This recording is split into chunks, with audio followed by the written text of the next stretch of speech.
You are standing on a stage, or perhaps in a boardroom, or maybe just in the center of your living room, surrounded by smiling faces. The light is a white-hot glare, catching the rim of the glass in your hand, the polished surface of the award they've just given you, the tearful eyes of a loved one beaming with pride. A wave of sound washes over you. Applause, congratulations, praise. It is a sound meant to validate, to affirm, to tell you that you have arrived, you have succeeded, you are valued. And yet, you feel a strange and profound disconnect, a chilling space between your skin and the warmth of the room. The sound doesn't quite touch you. It feels like it's for someone else, a carefully constructed effigy of you that stands in your place. They praise your work, the brilliant strategy you devised, the tireless hours you poured into a project, the emotional support you so generously gave, the problem you made disappear. They toast your success, your resilience, your strength. But as you look into their eyes, you begin to see it, a subtle reflection not of you, but of their own relief, their own benefit, their own needs now met. They aren't celebrating the chaotic, uncertain, often terrified consciousness that inhabits your body, the one that wrestled with doubt in the dead of night, the one that sacrificed pieces of itself to achieve this moment. No, they are celebrating the outcome, the product, the solution you represent. They are applauding the function you have so perfectly fulfilled. And in that moment of blinding clarity, a question forms, silent and terrifying in the deepest part of your mind, a question that threatens to shatter the entire foundation of your relationships, your career, your very identity. The question is this: do they want me, or do they want what I provide? Is it your presence they cherish, or the stability your presence ensures? Is it your mind they admire, or the answers your mind generates? Is it your heart they love, or the comfort your heart so dependably offers? The distinction is subtle, almost invisible, but the existential vertigo it induces is absolute. It's the difference between being a subject and being an object, between being a person and being a utility. This is the great unspoken schism of the human condition, the haunting suspicion that you are seen not as an irreplaceable soul, but as a replaceable resource. What happens when the resource is depleted? When the provider can no longer provide? When the well of creativity runs dry? The fountain of emotional labor ceases to flow? The strong back bends under the weight of its own fatigue. What remains of you then? In a world that endlessly assesses your value based on your output, your productivity, your function, what is your intrinsic worth when you cease to function? The applause dies down. The smiles fade. The needs of others once satisfied by you simply migrate elsewhere, seeking a new source. And you are left alone with the hollow echo of conditional validation. This is not merely a cynical thought. It is not the byproduct of a bad day or a moment of insecurity. It is a glimpse into the hidden operating system of our social world, a world that has, in many ways, perfected the art of objectification, of turning human beings into instruments for one another's ends. We have been trained to perform, to provide, to be useful, and in doing so, we have forgotten how to simply be, and to be seen for who we are beyond our utility. We are the teachers valued only for the test scores we produce, the parents loved only for the security we offer, the artists cherished only for the escape our art provides. This feeling, this cold suspicion that settles in your bones, is not paranoia. It is an awakening to a carefully constructed reality, a transactional framework that the Brazilian philosopher Paulo Freire identified in the dynamics of oppression, where one human being ceases to see the full humanity of another, viewing them instead as an object to be used. This pathology runs deeper than you can imagine, shaping not only how others see you, but most critically, how you have learned to see yourself. To unravel this, we must first dare to look at the problem directly, to trace the roots of this silent utilitarian contract that governs our lives from the cradle to the grave. That chilling question, do they want me or what I provide, does not arise from a vacuum. It is the end result of a lifelong education, a subtle and relentless conditioning that begins long before you can even form the words to describe it. This is not a problem of individual malice. It is a systemic logic woven into the very fabric of our civilization. It has a name: the logic of instrumentality. It is the insidious belief that the value of a thing or a person is determined solely by its use. And you, like all of us, were first taught this lesson in the place you were supposed to be safest from it, in the earliest bonds of love and attachment. Think back. When was the first time you felt that affection had to be earned? The psychoanalyst D.W. Winnicott spoke of the true self and the false self. Your true self is the spontaneous, chaotic, authentic core of your being. But very early on, you learned that this true self was inconvenient. Its needs were messy, its emotions unpredictable. And so you began to construct a false self, a compliant, agreeable mask designed to meet the expectations of your caregivers. You received smiles, praise, and warmth, not for simply being, but for being good, for being quiet, for performing well, for not being a burden. The lesson was etched into your developing psyche with surgical precision. Love is conditional. It follows function. My value is not inherent. It is awarded for services rendered. This is the primordial wound, the first and most fundamental transaction you ever made. You traded authenticity for attachment. As you grew, the world eagerly reinforced this lesson. The classroom became your next training ground. Paulo Freire called it the banking model of education, where the student is an empty vault and the teacher is the depositor of knowledge. You were not a co-creator of meaning. You were a vessel for information. Your grades, your accolades, they were payments for a successful transaction. The system had no interest in your curiosity, your passion, or your soul. It was interested in your performance, your output, your function. Then you entered the grand marketplace of adult life, and the logic of instrumentality became the explicit rule of the game. Here, Karl Marx's warnings about commodification and alienation echo with terrifying clarity.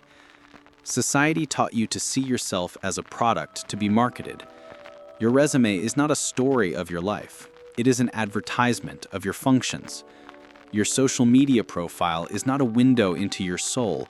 It is a carefully curated personal brand designed to provide entertainment, inspiration, or envy. You became a provider of content, a purveyor of a lifestyle, an object of consumption for the scrolling eyes of others. In the stark words of the existentialist Jean-Paul Sartre, you began to experience the gaze of the other, not as a site of mutual recognition, but as a force that turns you into an object. You are no longer a free, indeterminate consciousness.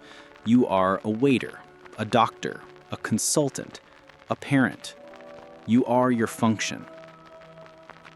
This instrumental gaze is now everywhere.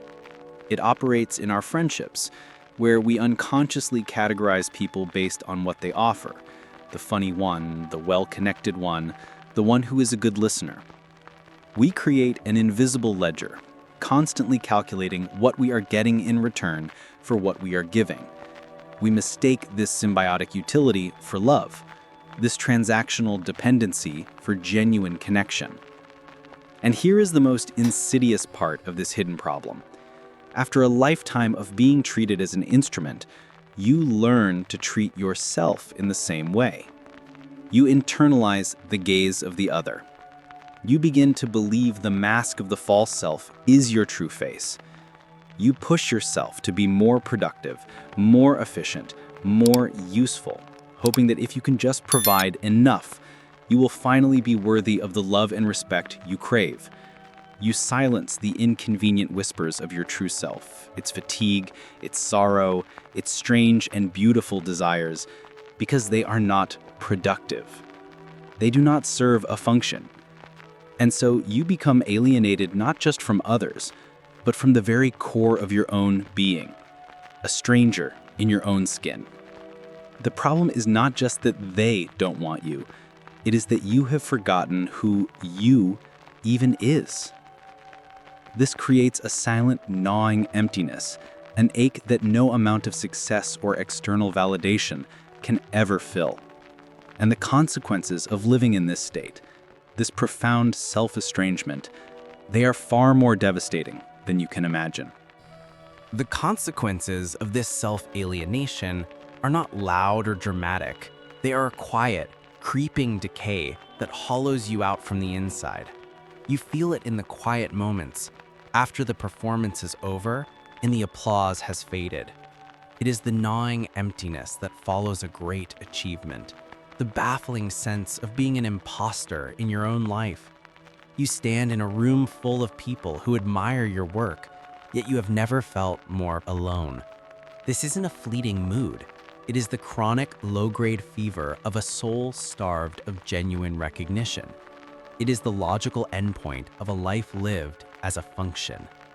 This feeling of fraudulence, what we call the impostor syndrome, is a direct symptom of this pathology.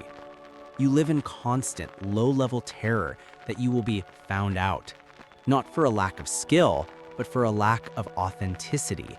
You fear that someone will peek behind the curtain of your competent, reliable false self and find the messy, uncertain, and profoundly unuseful true self hiding there.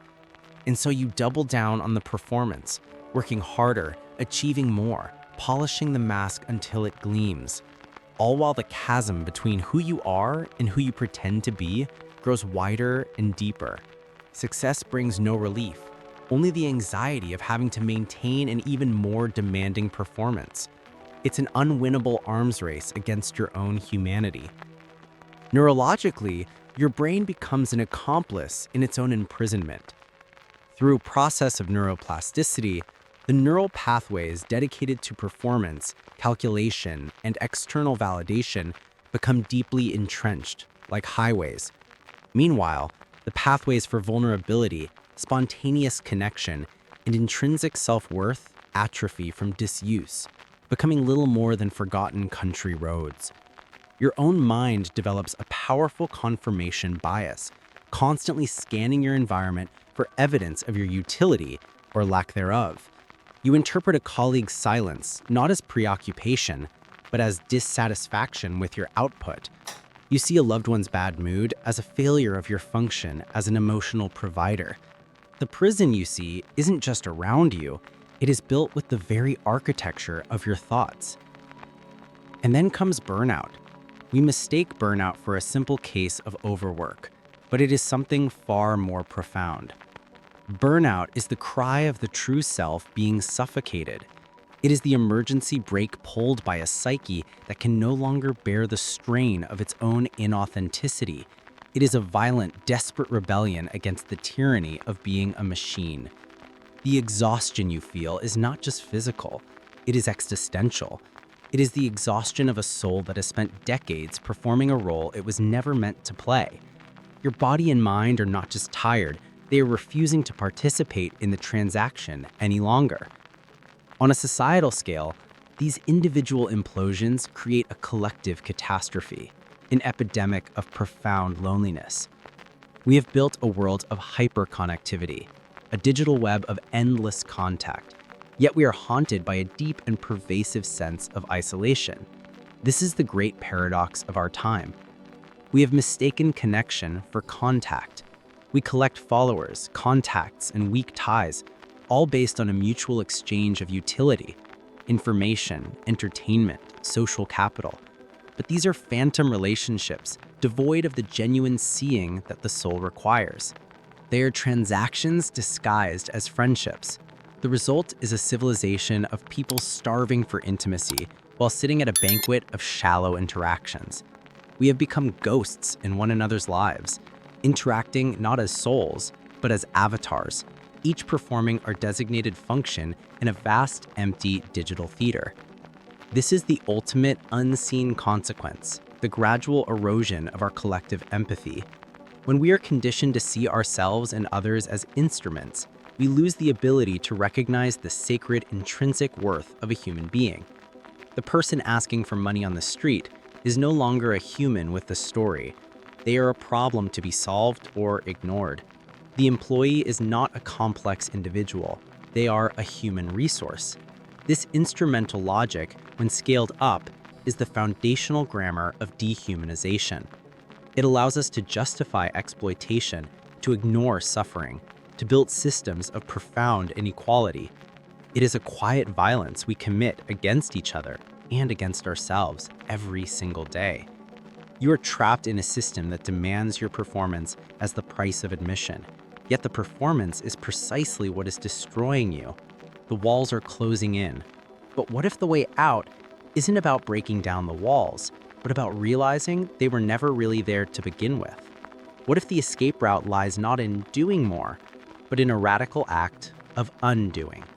The escape you are looking for will not be found in another 5-step plan, another productivity hack, or another self-improvement strategy. Why? Because those are the very tools of the instrumental world. They are the language of the prison. To attempt to achieve authenticity is to turn authenticity into another performance, another function of a better self you are trying to provide to the world. The trap, you see, is the very act of trying to earn your freedom. The radical, terrifying, and liberating truth is this: the only way to break free is to stop. You must enact what I call the great refusal. It is not an act of aggression, but an act of profound stillness. It is a quiet internal declaration of independence from the tyranny of utility. This refusal begins with a counterintuitive and sacred practice, the sanctification of your own uselessness. You must consciously and deliberately carve out time and space for activities that serve no productive purpose whatsoever. Go for a walk with no destination. Read a book you have no intention of discussing. Learn a skill you have no desire to monetize. Lie on the grass and watch the clouds, not as a mindfulness exercise to increase your focus, but simply to watch the clouds. In these moments, you are committing a revolutionary act. You are telling the instrumental world, and more importantly, the instrumental part of your own mind, that your existence does not require justification. Your value is not contingent on your output. You are worthy of your own time and attention, simply because you are. These useless moments are the sanctuaries where your true self, long exiled, can finally begin to reemerge, blinking in the unfamiliar light. Next, the great refusal demands that you reclaim the power of the authentic no. Not the, "No, I'm sorry, I'm just too busy," which is still an appeal to your own utility, but a simple, clear, and unapologetic no. This is the verbalization of your boundaries. When you say no to a request that drains you, to a commitment that feels inauthentic, to a relationship that treats you as a resource, you are not rejecting the other person. You are affirming yourself. You are declaring that your energy, your time, and your soul are not commodities to be endlessly extracted. The ancient Stoic philosopher spoke of an inner citadel, a fortress within the mind that the opinions and demands of the world could not breach. Your authentic no is the guard at the gate of that citadel. Each time you speak it, you reinforce its walls and reclaim your own sovereignty. This leads to the most crucial shift of all. You must dismantle the external validation machine and replace it with a practice of internal witnessing. For your entire life, your gaze has been turned outward, scanning the faces of others for approval, for a sign that you have performed well. Now, you must turn that gaze inward. You must become the compassionate witness to your own experience. When you feel envy or fear or sadness, emotions the world deems unproductive, you do not try to fix them or hide them. You simply notice them. You witness them. You extend to yourself the unconditional positive regard that you were never given. In the words of the psychologist Carl Rogers, the curious paradox is that when I accept myself just as I am, then I can change. This is not navel-gazing. This is the painstaking work of becoming your own ally, your own sanctuary. You stop asking the world, was that good enough? And you start asking yourself, what is true for me right now? The great cynic philosopher Diogenes, who lived in a clay jar, once saw a child drinking water from its hands and threw away his cup, the last of his possessions, realizing he didn't need it. He refused to be a utility for society's expectations.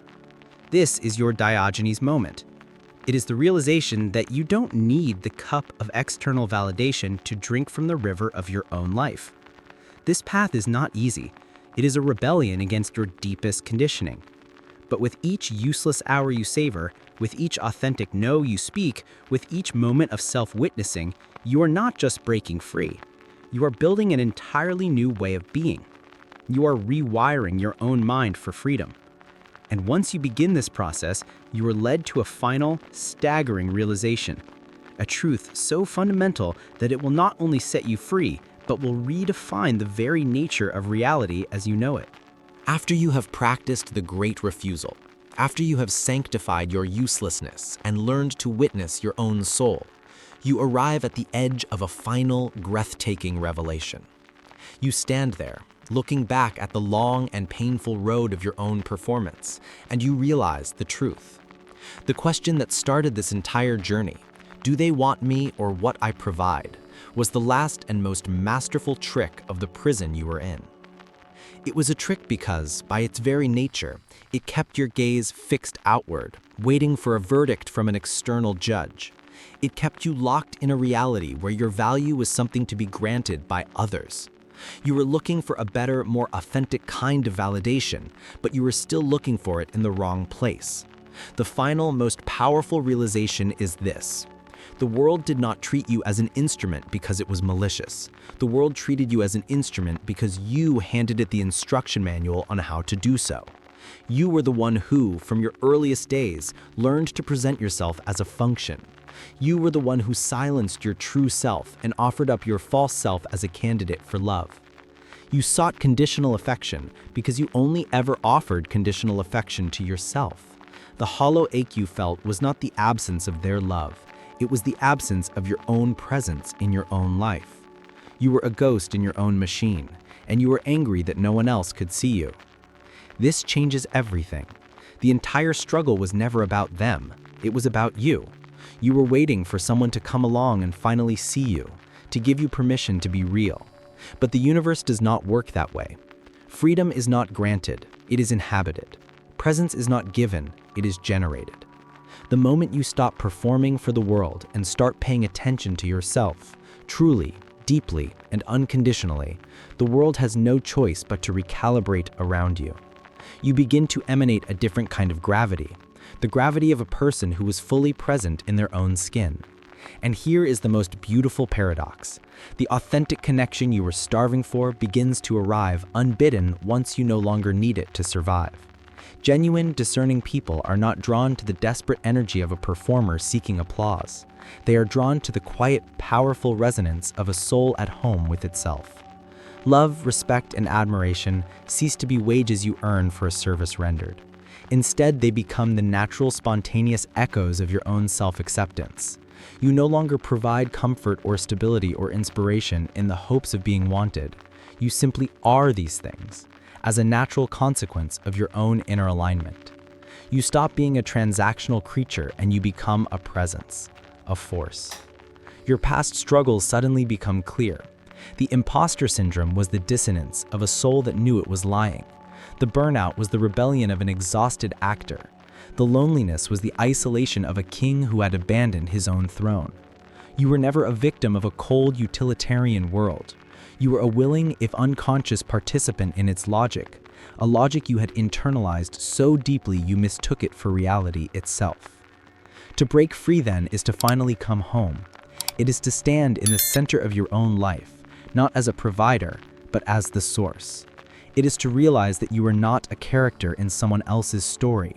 You are the author of your own. Your worth is not a flickering candle flame to be sheltered from the winds of public opinion. It is a star. It has always been a star. You were just taught to look at the shadows it cast, instead of its light. This journey of uncovering the hidden architecture of our lives, of exploring the abandoned theme parks of our conditioning, is the very purpose of what we do here. It is a process of excavation, of bringing to light the forgotten truths that lie buried within us. If these questions in this journey resonate within you, then I invite you to continue this exploration with us. Subscribe and join a community dedicated not to life hacks or simple answers, but to the deep transformative work of building a more conscious existence, one profound realization at a time. The world doesn't need what you can provide, nearly as much as it needs what you can finally, authentically be.